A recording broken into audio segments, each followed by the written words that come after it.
넘쳐나게 하여 주시옵소서. 예수님의 이름으로 기도하옵나이다. 아멘. 네, 오늘 여러분과 함께 짐승의 표를 받지 마라 말씀을 가지고 여러분과 같이 말씀을 나누려고 합니다. 요한계시록이 점점 여러분 좀 깊어지고 있다는 느낌이 좀 들죠. 여러분 요한계시록 하면은 많은 사람들이 떠오르는 그 이제 요한계시록의 666이라는 내용이 오늘 바로 나오고 있는 장입니다. 하여튼간 이 666이라는 것은 이제 오해도 많고 또 말도 많고 탈도 많은 내용인데 저도 설교하는 저도 좀 조심스럽기는 합니다만 그냥 저는 성경에 있는 그대로를 말씀드릴 것이니까 여러분들이 그대로 믿고 그대로 따르시면 되겠습니다. 요한계시록을 통해서 우리는 계속해서 점검을 해야 됩니다. 이 말씀이 두려운 것이 아니라 어떤 말씀이 되어야 됩니까? 여러분 이 마지막 때를 살아가는 우리들에게 내가 정말 믿음의 여정을 잘 걷고 있는지 자꾸 확인을 해야 되는 거죠. 혹시 내가 지금 잘못된 길을 가고 있다면 빨리 돌이켜야지 되는 거죠. 그죠? 내가 혹시 미혹에 빠져 있다면 빨리 돌이켜야 되는 거죠. 말씀을 통하여서 요한계시록을 통하여서 우리는 지난주에 말씀을 들었듯이 우리는 순례자의 길을 가야 되는 것입니다. 힘들고 어려워도 이 순례자의 길을 우리는 가야 되는 것입니다. 요한계시록 13장 지난주에 우리는 용이 짐승에게 모든 권세를 준 이 얘기를 했죠. 첫째 짐승 이야기를 했어요. 용이 바다에서 올라오는 짐승에게 권세를 주는 얘기를 했습니다. 그건 누구라고 그랬죠? 적그리스도다. 적그리스도. 적그리스도는 어떤 특정한 인물을 얘기하는 것이 아니라 어떤 인물이나 세력이나 종교나 어떤 사상이나 어떤 주의나 뭐 세상의 어떤 문화나 수만 가지 방법으로 나타날 수 있다라고 얘기를 했어요. 왜냐하면 하나님을 대적하기 위해서 사단이 쓰는데 뭐 한두 가지로 여러분 하나님을 대적하는 방법을 쓰겠습니까? 그렇지 않죠. 그래서 어떤 한 사람이 특정한 사람이 아니다. 그렇지만 성도들은 하나님 나라의 생명록 책에 그 이름이 기록된 사람들에게는 짐승에게 경배하지 아니하고 그 믿음을 지키며 살아가게 된다. 그래서 마지막 때 우리에게 필요한 것은 믿음과 인내하는 것이다. 성도들은 먹고 마시고 취미생활하고 가정생활하고 모든 것이 다 하나님의 영광을 위해서 해야 되는 것이다. 이렇게 여러분들에게 말씀을 나누었습니다. 오늘은 여러분 두 번째 이제 파트죠. 땅에서 올라오는 짐승 이야기입니다. 땅에서 올라오는 짐승은 뭘 얘기하는 걸까요? 그리고 그가 하는 일은 뭔지 한번 살펴보겠습니다. 11절에 있는 말씀을 보면은 나는 또 땅에서 다른 짐승 하나가 올라오는 것을 봤어요. 그것은 어린 양처럼 뿔이 둘이 있고 용처럼 말을 하였습니다. 그랬습니다. 땅에서 올라오는 바다에서 올라오는 짐승하고 다르게 땅에서 올라오는 짐승의 모양이 어린 양처럼 생겼대요. 어린 양은 누구를 상징하는 거예요? 예수님. 생긴 모양은 예수님처럼 생겼는데 두 뿔이 있어요. 그러나 그 입에서 말하는 것은 예수님처럼 말하는 것이 아니라 용처럼 말을 한다는 거예요. 사단처럼 말을 한다는 거예요. 생김새가 어린 양처럼 생기고 말하는 것은 사단적이다. 얼마나 미혹적입니까 여러분? 그죠? 마치 양의 탈을 쓴 늑대가 연상되는 부분이죠. 누구를 얘기하는 걸까요? 여기서 얘기하는 것은 바다에서 올라오는 짐승은 적그리스도를 얘기한다 그러면 바로 땅에서 올라오는 짐승은 거짓 그리스도들 그리고 거짓 예언자들을 얘기하는 것입니다. 오늘 바로 그래서 여러분들에게 들을 것은 거짓 그리스도들 그리고 거짓 예언자들에 대해 관계된 이야기인 것이죠. 뭐 한국에 여러분 가끔 제가 얘기하지만은 자칭 예수라고 하는 사람들이 얼마나 많이 있습니까, 여러분? 네, 굉장히 많이 있습니다. 거짓 그리스도 또 거짓 예언자들도 얼마나 많이 있습니까? 예수님께서도 마지막 때에는 이런 일들이 일어날 것을 말씀을 하셨어요. 그죠? 마태복음 24장 24절 말씀에 거짓 그리스도들과 거짓 예언자들이 일어나서 큰 표징과 기적을 일으키면서 할 수만 있으면 선택한 사람들까지도 홀릴 것이다 라고 말씀을 하고 있어요. 거짓 그리스도들 한두 명이 아니라 거짓 그리스도들과 거짓 예언자들이 많이 일어날 것을 얘기를 하고 있다는 것입니다. 그 거짓 그리스도들과 선지자들이 무엇을 한다고 얘기를 합니까? 12절 말씀에 보면, 여러분 뒤에 자막이 안 나오니까 여러분 성경과 저를 잘 보면서 그렇게 따라오셔야 될 것 같습니다. 12절 말씀은 이 짐승은 첫째 짐승이 가진 모든 권세를 그 첫째 짐승을 대신하여 생생하게 했다는 거예요. 이 짐승은 땅과 땅 위에 사는 모든 사람들로 하여금 치명상에서 나음을 받은 그 첫째 짐승을 경배하도록 하는 자였다라는 거예요. 그러니까 바다에서 올라오는 짐승이 권세를 의미한다 그러면, 힘과 어떤 그 권세를 의미한다 그러면, 바로 이 땅에서 올라오는 짐승은 그 권세와 힘 있는 바다에서 올라오는 짐승을 숭배하도록 만드는 역할을 하고 있다라는 것이죠. 그 로마 시대에 바로 이 네로 황제가 어떤 그 황제 숭배를 이제 하도록 그렇게 하지 않습니까? 그랬을 때 기독교인들은 황제 숭배를 한다는 것은 바로 그것은 안 되는 일이잖아요. 그러니까 거부를 합니다. 그때 많은 그 거짓 선지자들이 황제를 신격화하고 그리고 당위성을 설명을 하면서 많은 사람들을 미혹해하는 일들을 하였다는 것을 얘기를 하고 있는 것이죠. 어떻게 미혹을 하냐면 13절에 보니까 큰 기적들을 행하는 거예요. 이 기적들을 하늘에서 불이 내려오게 하고 오게 한다든가 하는 그런 엄청난 기적들을 행하여, 14절 말씀에도 이 첫째 짐승을 대신하여서 그가 기적을 행하는 미끼로 그 기적과 같은 일들, 또 사람이 정말 놀라울 것 같은 그런 미끼로 미혹을 한다고 얘기를 했어요. 그리고 결국은 우상을 만들어서 우상 앞에 절하게 만든다.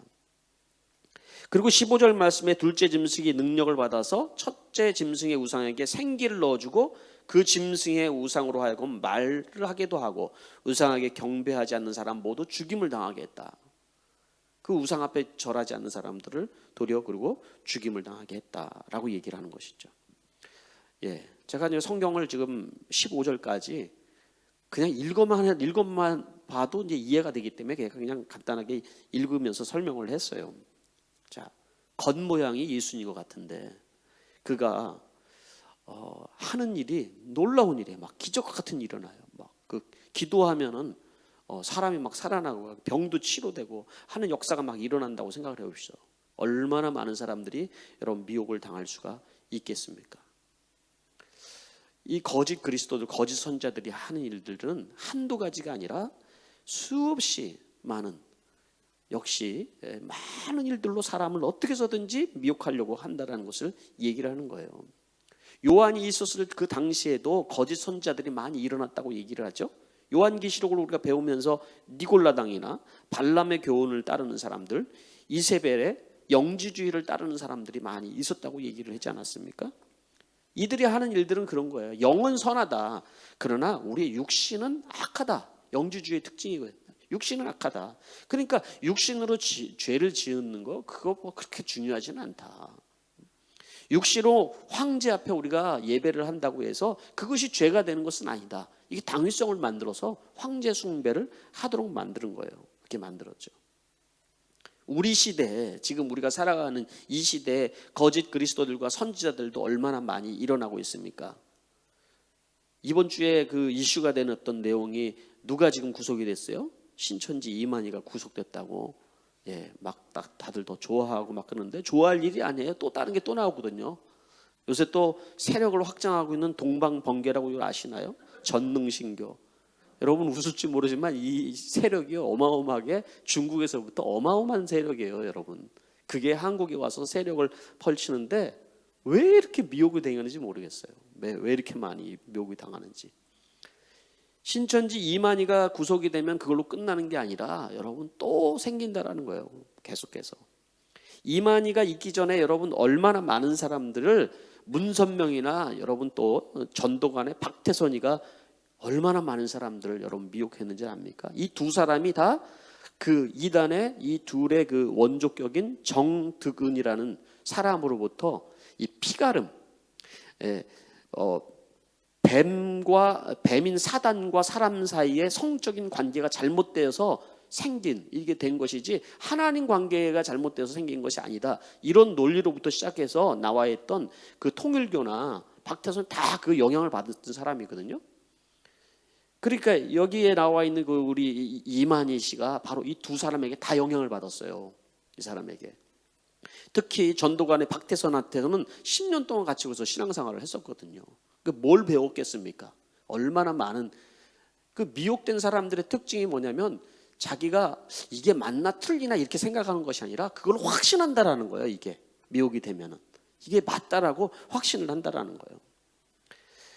뿐만 이런 사람들 뿐이겠습니까, 여러분? 한국에 정말 우리 듣도 보도 못한 그런 이단들과 사이비들이 넘쳐나고 있어요.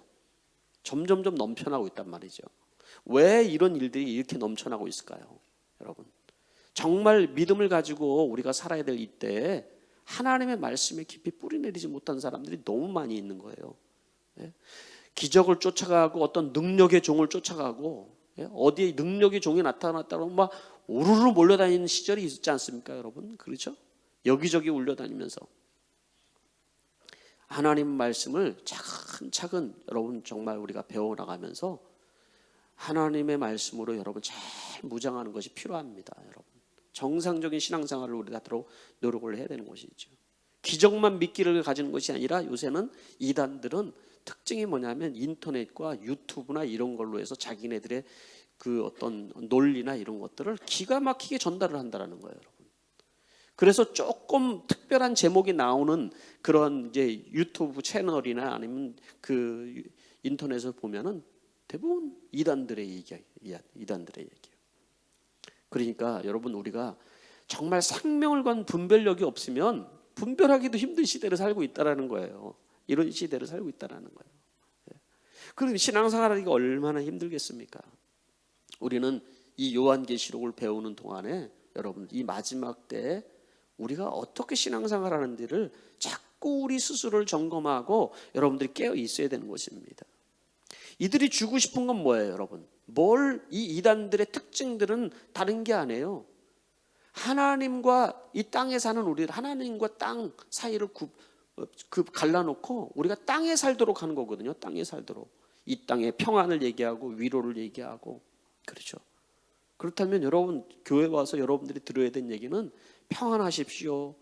여러분 하나님께서 복을 주실 것입니다. 이런 것이 아니라 여러분의 영혼을 깨워놓는 그런 말씀을 들어야 돼요. 네? 여러분이 죄 가운데 있으면 죄가 무엇인지를 정확하게 듣는 설교를 들어야 되는 것입니다.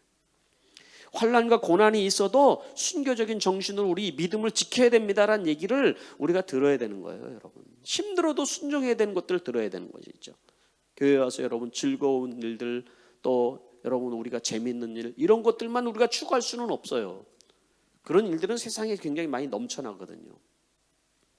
예수를 이용해서 이 땅에서 힘과 보물을 얻고 이 땅에서 복을 얻는 그러한 신앙을 우리가 추구하다 보면 결국 우리도 미혹될 수밖에 없어요. 그걸 우리가 우리가 점검을 해야 되는 것입니다. 이런 이단들이나 사이비들, 거짓 그리스도들이나 아니면은 거짓 선지자들이 많이 일어났지만은 이단뿐만 아니라 일단들도 정말 조심해야 되는 거예요. 그래서 일단이 뭐예요? 지금 제가 얘기한 것처럼 여러분 우리가 하나님이 우리에게 원하는 것을 추구하지 않냐고 바로 이 땅에서 잘 먹고 잘 되는 것을 추구하는 삶을 얘기를 하는 거예요. 그래서 바로 가짜 신앙, 가짜 목회자들, 가짜 성도들 그 다 어떤 부류들이겠습니까, 여러분? 하나님 나라가 안 보이고 이 땅에 복 받는 것이고 이 땅에서 평안을 누리는 것이 이 땅에서 병 고침 받고 잘 사는 것이 목표인 거예요. 그런 복음을 가리키고 있다면 여러분 그건 가짜인 것이죠. 우리는 말씀이 가리키고 있는 복음이 무엇인지를 정확하게 알고 가짜 신앙인이 되면 안 됩니다. 우리가 가짜 선지자들이 우리가 되면 안 된다고 얘기를 해주고 있는 것입니다. 그러니까 자꾸 신비적인 것만 쫓아다니고 여러분 어떤 능력의 종만 미안합니다. 능력의 종이 못 돼가지고 미안하지만 여러분 하나님의 말씀을 여러분 있는 그대로 우리가 잘 배우는 것이 더 필요하다고 저는 생각을 합니다. 내가 미혹당했는지를 어떻게 알 수 있을까요? 혹시 내가 미혹당했다면 16절 말씀이 또 작은 자나 큰 자나 부자나 가난한 자나 자유인이나 종이나 할 것 없이 다 그들의 오른손이나 이마에 표가 있대요. 표가. 그러니까 여러분 이 로마 시대에 이 표를 한다는 것은 로마 시대 당시에는 바로 이게 미안합니다. 노예들에게 이게 주인이 표를 주잖아요. 이렇게 표를 하잖아요. 이게 노예다라고 하는 것이 그런 것이 관행이었던 것이 반영된 말인 거예요. 그래서 그리스도인들이 황제 앞에서 나는 당신의 종입니다. 당신은 나의 주입니다. 이런 것을 공개적으로 고백을 하도록 했거든요. 그렇지 않으면 어떤 일이 생겼을까요? 그렇지 않으면 그 시대를 살아가기가 쉽지가 않은 거예요. 그러지 않은 사람들이 있었는데 바로 그리스도인들이거든요. 예수님이 구주라고 고백하는 이들은 황제 앞에서 고개를 숙이지를 않는 거예요. 그래서 그들을 배교시키기 위해서 억지로 황제 앞에 이렇게 숭배를 하도록 만듭니다. 그 사람들에게 그 표를 찍어줘요. 그러면 그 사람이 이제 장사도 할 수 있고 물건도 팔고 할 수 있도록 그렇게 해준 거예요. 그렇게. 그러니 여러분 얼마나 여러분 그때 당시에 신앙생활 한다는 것이 어려웠겠습니까? 네? 여러분 여기에 지금 오른손이나 이마에 표를 받게 한다라고 얘기를 했는데 그게 무슨 말일까요? 여러분 혹시 여러 사람 중에 이런 표가 있나 한번 좀 찾아보세요. 네? 표, 짐승의 표라고 얘기하는 표 혹시 받은 사람 있으세요? 여기는 다 없으실 줄 압니다. 네. 자, 이 표가 뭔지를 우리가 알 필요가 있어요. 되게 중요한 얘기죠. 이마에 표를 한다. 이마에 왜 표를 할까요? 이마에 표를 한다는 것은 그의 생각이나 지식이나 의지나 인격을 상징하는 거예요. 그의 생각, 사고, 체제 이 모든 것이 바뀌는 걸 얘기하는 거예요. 짐승이 원하는 것으로. 그죠? 그 시대의 사고 체제로 바뀌어지는 것을 얘기를 하는 거예요. 오른손이 의미하는 거 뭐 오른손에다 표를 한다. 그것은 행동을 의미하는 거거든요. 행동. 그러니까 짐승이 원하는 삶의 방식으로 살아간다는 걸 얘기를 하는 거예요. 이와 반대로 하나님께서는 믿는 자들에게 뭘 하신다고 요한계시록에 얘기하고 있죠? 그의 이마에 인을 치신다. 짐승의 표는 바로 이게 하나님이 하나님의 백성들에게 인을 친다는 것을 패러디한 내용인 거예요. 이게 하나님만 인을 치는 게 아니라 바로 짐승도 표를 찍는다라는 얘기를 하고 있는 것이거든요. 그러니까 하나님의 백성들은 하나님께서 성령께서 우리에게 하나님의 백성인 것을 표를 우리에게 인을 치시기를 원하신다라는 거예요. 그래서 성도들이 어떻게 살아가요? 하나님 나라를 소망하고 하나님 나라를 더 갈망하면서 여러분 그렇게 살아가는 것이 성도들이잖아요. 그죠? 하나님 나라를 소망하면서 이렇게 사단도 비슷하게 흉내를 내면서 바로 이마나 오른손에 표를 받게 된다는 거예요. 그러면은 그들의 인격은 어떻게 해요? 사단을 쫓아가고 그들의 삶의 방식이 사단이 원하는 삶을 살아가고 그들의 통제 아래서 우리가 살아간다라는 것을 얘기하는 내용이에요. 이게 말하자면 표를 받는다라는 의미를 얘기하는 거예요. 그 표에 대한 이야기가 그 표가 뭐냐? 그 얘기도 그 뒤에 얘기 있어요. 18절 말씀부터 먼저 보면 그 표가 뭐냐? 여기에 지혜가 필요합니다. 지각이 있는 사람은 그 짐승을 상징하는 숫자를 세워보십시오. 그 수는 어떤 사람을 가리키는데 그 수는 666입니다. 그 표가 666이라는 거예요. 그 표가. 네. 말도 많고 탈도 많은 660이라는 단어죠. 이 666이라는 것은 교회 안 다니는 사람들도 다 알아요. 되게 싫어하는 단어예요. 그렇죠? 영화를 봐서도 싫어하고 그 영화 중에서 오맨이라는 영화가 있어요. 그게 1976년도에 나왔고 2006년도에 리메이크가 됐어요. 2006년 6월 6일 날 리메이크 됐어요. 666. 그래서 나왔는데 저는 그때는 못 봤어요. 그러나 그 오맨이라는 영화를 뭐 이렇게 클립으로 해서 많은 것들은 성도들도 또 많은 사람들이 알고 있죠. 거기에 나오는 얘기가 뭐 666이라는 단어거든요. 그게 악마의 숫자 666. 그것을 받지 말아야 된다. 그런 내용들이에요. 뿐만 아니라 성도들도 여러분 우리가 많은 이 얘기를 들었을 거예요. 666이 뭐냐라는 얘기예요. 그래서 어떤 사람이 이건 바코드다. 그래서 바코드 여기 이제 666인데 이거를 다 받으면 안 된다. 앞으로는 살기 힘들 거다. 또 어떤 사람은 신용카드. 신용카드 없으면 이제 앞으로 살지 못하는 시대가 될 건데 그게 666이다. 또 베리칩이다. 베리칩. 몸에다 이제 이식해서 그 666을 이제 심겨서 사람들이 절대로 물건을 이걸 없으면 사지도 못하고 팔지도 못하고 그런 이제 시대가 될 것이다. 이렇게 얘기를 해요. 맞나요, 여러분? 잘 알아야 되겠죠, 이게. 뭘 얘기를 하고 있는지. 여러분, 한국에 지금은 없어졌는데 666 버스가 사당동을 지나가는 버스가 있었습니다. 지금은 여수에 666 버스가 있어요. 근데 어떤 아주머니가 버스를 탔는데 버스가 666번인 거예요. 그 번호를 모르고 탔어요. 가다 보니까 이게 666 거예요. 수텝!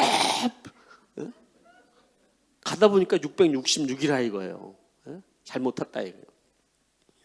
버스 기사가 난리가 난 거죠. 자기는 절대로 666번은 안 탄다는 거죠. 하다가 우리가 이게 666이라는 이 단어에 대해서 이 숫자에 대해서는 정말 싫어하고, 그렇죠? 그럼 이 666이 뭔지, 이 성경 속에서 지금 첫 번째 얘기하는 건 뭐 이것은 뭐라고 얘기를 했습니다? 그 수는 어떤 사람을 가리킨다고 얘기했죠. 사람의 숫자라는, 사람의 숫자. 그러니까 첫 번째로 그때 당시에는 게마트리아 방식, 좀 어려운 말이죠. 게마트리아의 방식으로 이 알파벳마다 숫자가 다 있었어요.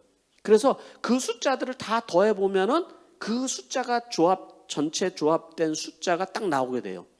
그 666이라고 조합돼서 나오는 그 사람의 이름이 당시에 네로 황제. 그걸 얘기를 하는 것이다.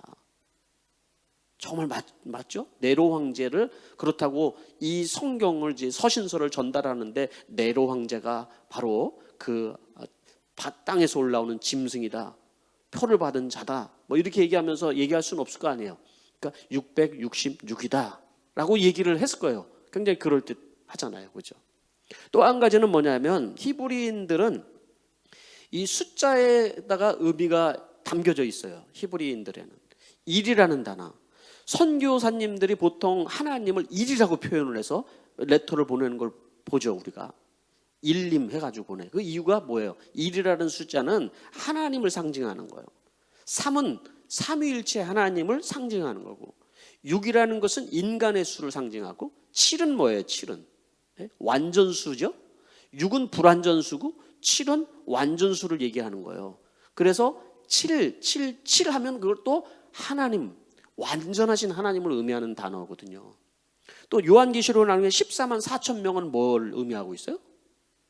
구원받은 하나님의 백성을 상징하는 거고, 그 숫자만을 얘기하는 것이 아니라 구원받은 하나님의 백성들을 14만 4천 명이라고 이렇게 표현을 성경 속에서 이제 하고 있는 것이지요. 이런 논리인 거죠.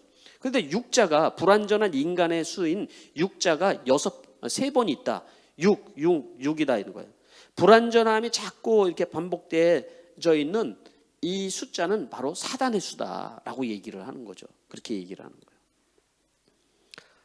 그러니까 여러분, 여기에서 이 666이라는 숫자는 바로 무엇을 의미하는 것이냐면은 사단에게 그의 생각이나 행동이 미혹된 사람들의 표식이다라고 우리가 이해를 해야지, 이게 베리칩이다 아니면은 어떤 여러분 신용카드다 뭐 이렇게 얘기를 할 수는 없다라는 거예요. 여러분, 제가 생각하긴 그래요. 여러분들은 어떻게 생각하는지 아마 다른 분들 있을 거예요. 좀 이런 얘기에 또 반대적인 생각을 가지고 있는 사람이 있을 수 있어요.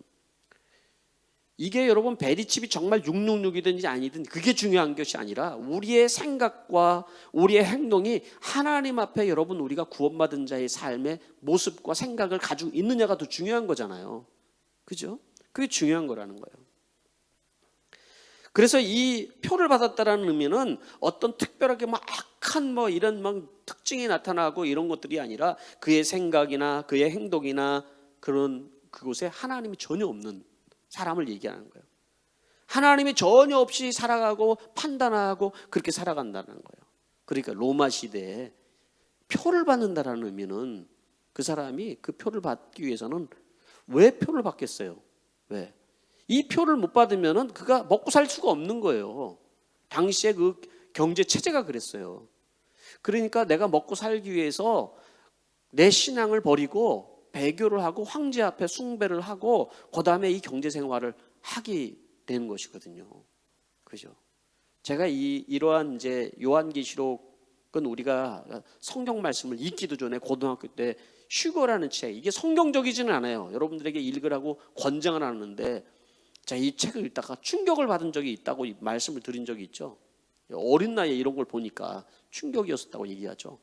그 내용 중에 기억이 나는 것은 666이라는 표를 받았는데 그 사람이 그 전까지는 정말 이제 하나님을 찾고 그러던 사람이 표를 받는 순간에 갑자기 마약을 맞은 것처럼 갑자기 막 평안이 오면서 도리어 믿는 자들을 고발하고 하는 그런 장면이 기억이 나요. 그런 것들을 얘기하는 거예요. 생각과 사고가 하나님이 사라지는 거예요. 하나님이 그런 삶을 살아간다. 17절 말씀에 이렇게 얘기합니다. 누구든지 이 표를 가진 사람, 곧 그 짐승의 이름이나 그 이름을 나타내는 숫자로 표가 찍힌 사람이 아니면 아무도 팔거나 사거나 할 수 없게 하였습니다. 제가 얘기한 그 얘기인 거예요. 이 로마 내에 길드라는 그 상인 조합이 있어요. 이 길드라는 상인 조합에 가입이 되려면 첫 번째 가입 절차가 황제 앞에 절하는 사람만 표를 받게 되어 있는 것이죠. 그게 허가권인 거예요. 이 길드라는 그 상인 조합에 들어가는. 그러니 신실한 그리스도인들이 먹고 살기 위해서 얼마나 여러분 힘든 시간들을 보내야 했겠습니까? 지금도 여러분들 우리가 성도들에게 가장 큰 유혹거리가 뭘까요? 사단이 우리를 미혹하는데 가장 큰 미혹거리가 뭐예요, 여러분? 일부에 계신 분들은 다 나이가 들었으니까 사단이 이 성적인 거로 유혹은 좀 작을 것 같아요. 돈이죠, 돈.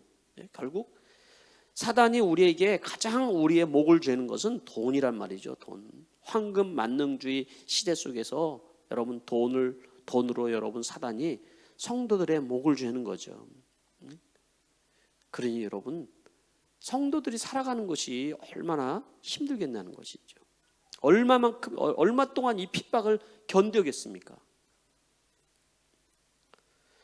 직장 생활하는 것도 여러분 우리는 주일 성수를 하고 또 불법을 행하는 그런 일터 속에서 우리는 정직을 말해야 되고 회식의 자리에서도 그들과 함께 어울리면서 그렇게 할 수 있는 것도 아니고, 그러니까 여러분 이렇게 저렇게 다 안 되는 것이 많다 보니까 막 잘려서 결국은 살기가 힘들어지는 상황들이 생길 때가 많이 있죠. 그러나 나는 이런 거 상관없이 그냥 내가 주일날 와서 하나님 앞에 예배 드리고 그리고 내 삶은 내 방식대로 내가 하고 살겠다.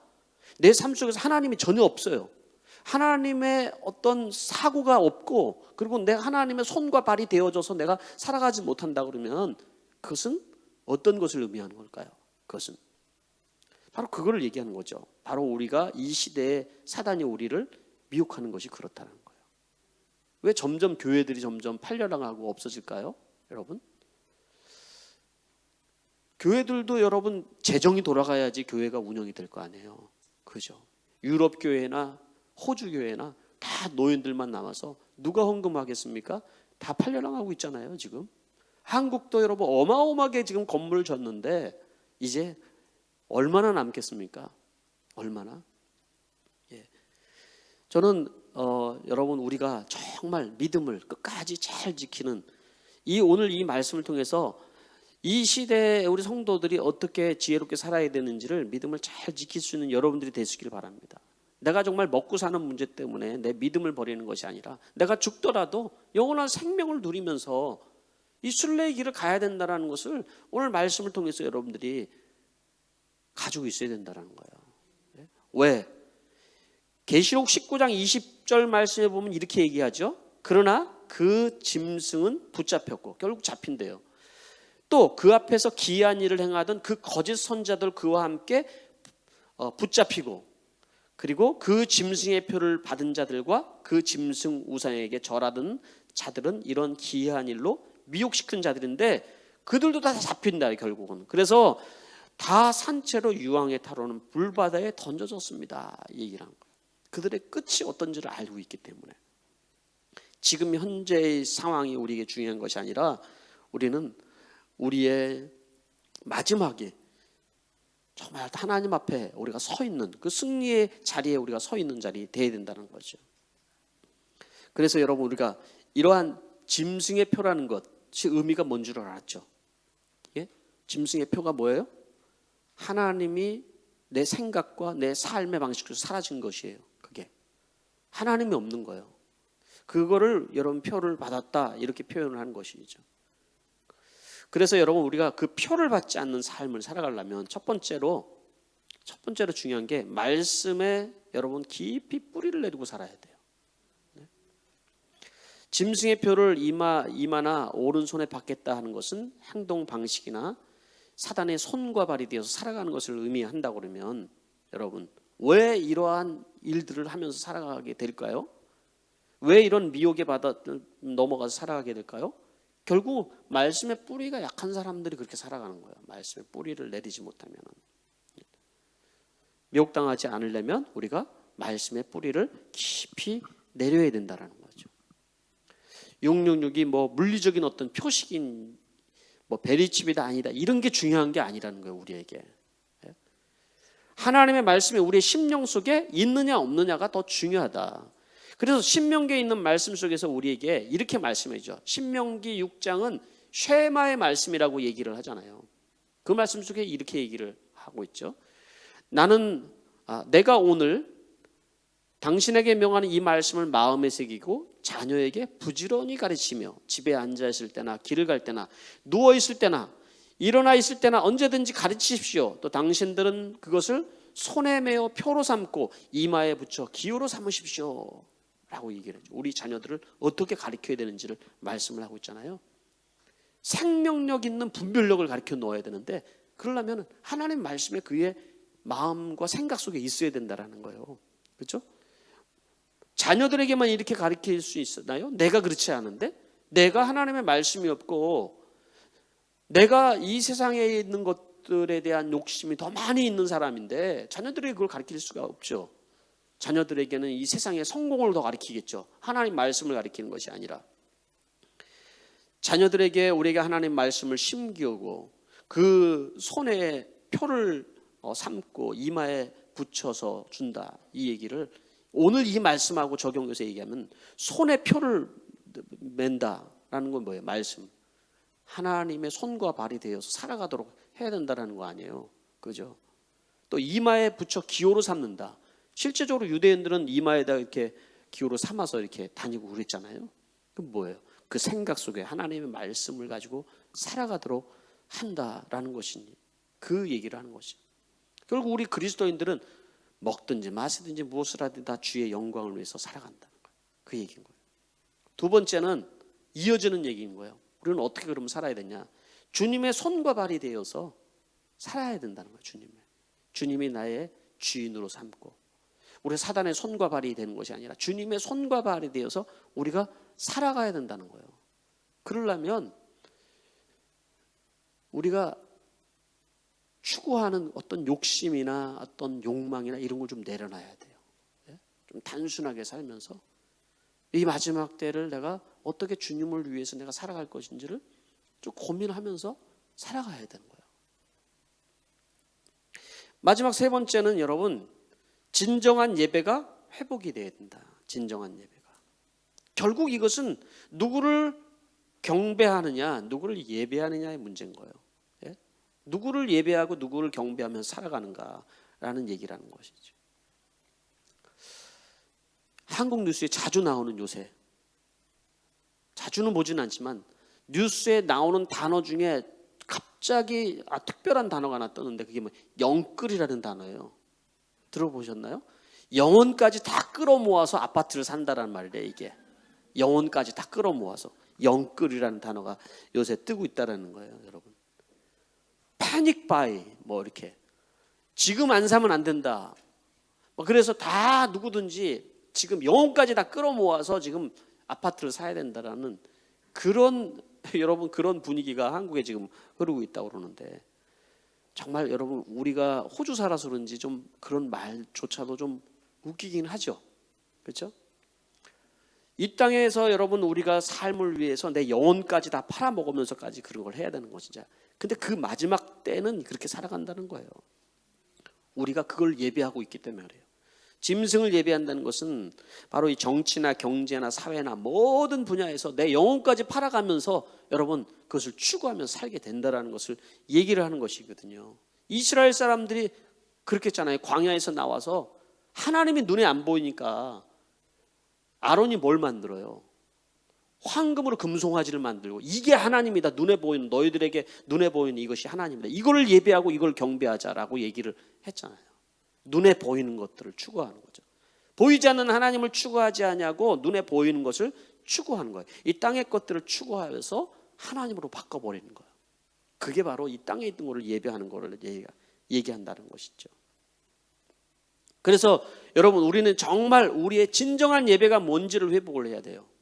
내 예배가 지금 드려지는 예배가 하나님이 가장 높은 가치로, 가장 높여드리는 그 가치로 예배 드리고 있는지를 내가 점검을 해야 되는 거예요. 어떤 종교적인 틀 안에 집어넣어서 그 안에서 예배를 드리는 그런 것이 아니라 하나님이 내 예배를 통해서 최고의 가치로 높여드리고, 인간이 중심이 되는 예배가 아니라 하나님이 정말로 높여지는 그런 예배가 되어져야 되는 거예요. 여러분. 내가 듣고 싶은 설교의 말씀이 들려지면 아멘 아멘 하는 것이 아니라 내 영혼이 잠자고 있는 내 영혼을 깨우고, 나의 죄가 지적되어지고, 그리고 내가 지금 잘못되고 가는 길을 교정할 수 있는 말씀이 들려져서 내 영혼이 살아나고, 그런 예배가 우리에게 드려져야 된다는 것이죠. 말씀을 맺도록 하겠습니다. 여러분 오늘 이 말씀이 조금 여러분들에게 좀 강했을 수도 있을 것 같아요. 왜냐하면 오늘 말씀의 본문이 짐승의 표를 받지 말라고 하니까, 짐승의 표를 받지 말라는데 내가 부드럽게 설교를 할 수 있겠습니까? 이 마지막 영적 전쟁이 다 끝난 그 시점에 영원한 심판이 아닌 하나님의 편에 여러분 모두가 서 있게 되기를 저는 간절히 바랍니다. 같이 기도하겠습니다. 이 시간에 결단과 헌신의 우리가 기도를 하나님 앞에 침묵하면서 드렸으면 좋겠습니다. 결단과 헌신의 시간은 말씀을 듣고 그냥 잊어버리는 것이 아니라 내가 오늘 이 말씀 내 심령에 새기고 그리고 어떻게 살아갈 것을 결단하는 거예요. 세 가지 중에 여러분 최소한 한 가지를 여러분들이 헌신과 결단을 했으면 좋겠습니다. 첫째는 말씀을 마음에 깊이 뿌리 내리는 삶을 살겠습니다. 둘째는 주님의 손과 발이 되어 살아가겠습니다. 셋째는 진정한 예배 회복을 위해 내가 노력하겠습니다. 이 세상의 즐거움이나 땅에 있는 것들을 추구하다 보니까 자꾸 우리는 짐승을 예배하게 되는 경향이 있습니다.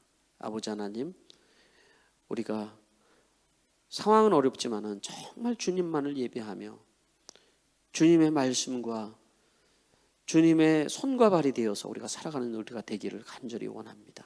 이 시간에 우리 1분 정도 우리 같이 조용히 우리가 침묵 가운데 하나님 앞에 결단과 헌신의 기도를 드리겠습니다.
이 시간에 우리 말씀을 생각하면서 우리 찬양 드리기를 원합니다. 주 예수보다도 귀한 것은 없네. 네, 찬양 드리겠습니다. 주 예수보다도 귀한 것은 없네. 이 세상 찬송가 94장에 있습니다. 바꿀 수 없네. 영축을 내 대신 돌아가신 그 놀라운 사랑 잊지 못. 세상 즐거움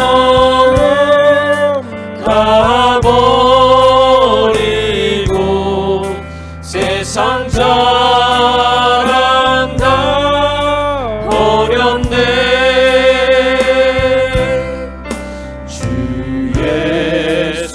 예수보다도 귀한 것은 없네. 예수 밖에는 없네. 주 예수보다도 귀한 것은 없네. 이 세상 명예와 바꿀 수 없네. 이전에 즐긴 세상 일도 주 사랑하는 마음 맺지. 세상 즐거움 다 버리고 세상 자랑 다 버렸네. 주 예수보다도 귀한 것은 없네. 예수 밖에는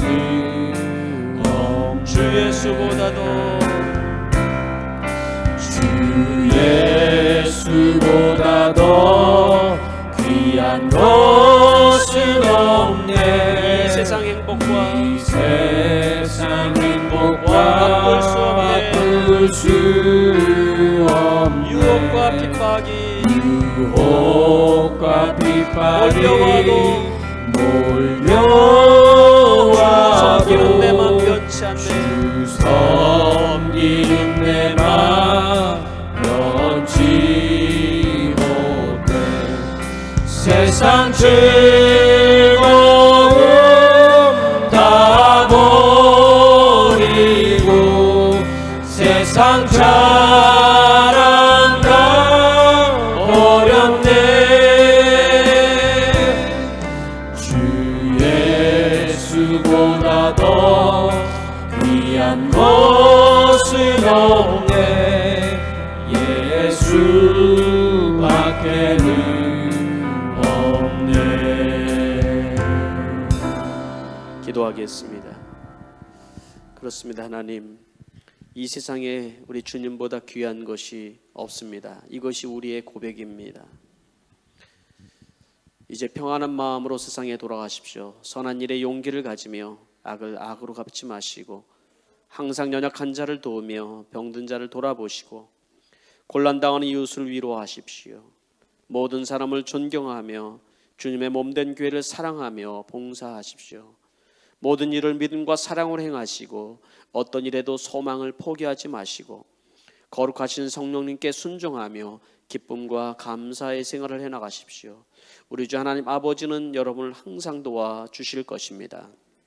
이제는 우리 주 예수 그리스도의 은혜와 하나님 아버지의 그 크신 사랑하심과 성령님의 감화감동 교통하심이 오늘 다시 한번 주님의 손과 발이 되어 순례자의 길을 살아가기를 원하는 우리 모든 성도님들 머리 위에 이제로부터 영원토록 함께 하시기를 축원하옵나이다. 아멘. 예수 그리스도의 은혜와 Sure.